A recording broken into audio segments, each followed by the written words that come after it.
Ma-discarding nanay. Yan, sa mga ka-reels ko dyan, mga ka-viewers, mga ka-FB friends, mga ka-TikTok. It's a good morning to all of you. Ayan nga ni guys, dahil dyan, nagluto tayo dyan ng ginataang kalabasa with hipon. Perfect ngayon sa panahon dahil malamig ang panahon, tag-ulan. So, we need it to cook a gulay na squash kalabasa with hipon toppings. Na with hipon. Hipon ang sahog natin yan, guys. Makikita nyo naman. So, kalamig naman siya, diba? Talagang masarap siya, guys. Perfect combination lalo na sa panahon ngayon, tag-ulan. So, grabe. So, mapapawaw ka na naman sa sarap dyan, guys. Thank you so much to all of you. I hope na you will continue to support me, guys. You will to grow each other. At syempre, we need it to engagement. Kailangan natin makipag-engagement sa mga content creators natin. Kapwa ko pang content creators. Yan nga ni guys, dahil dyan, natatakam na akong kumain. Yan, syempre. Dahil dyan, happy na naman ang aking tummy.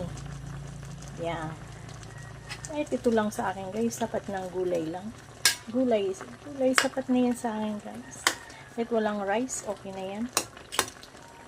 Pwede man, mag-rice tayo konti. Yan guys, thank you for watching guys. God bless you all. And, ingat-ingat po tayong lahat. Dahil maulan ang panahon, always keep safe always. And, kung wala namang gagawin, sa bahay lang, huwag paulan kasi bawal magkasakit.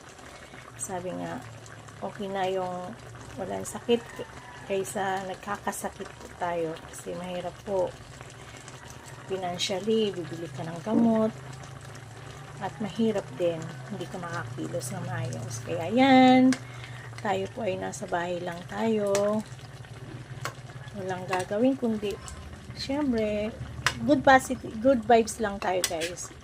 May Bible kayo, pwede kayong read the Bible, diba? Ng Word of God. Sabi nga sa Matthew 4:4, hindi lang sa tinapay na bubuhay ang tao, kundi sa bawat mga salitang namumutaw sa bibig ng Panginoon. Our life needs need feed spiritual, the Word of God. Hindi lang physical ang pinapakain natin guys, because our spiritual life, we need to feed our the Word of God. Yan. God bless you all guys and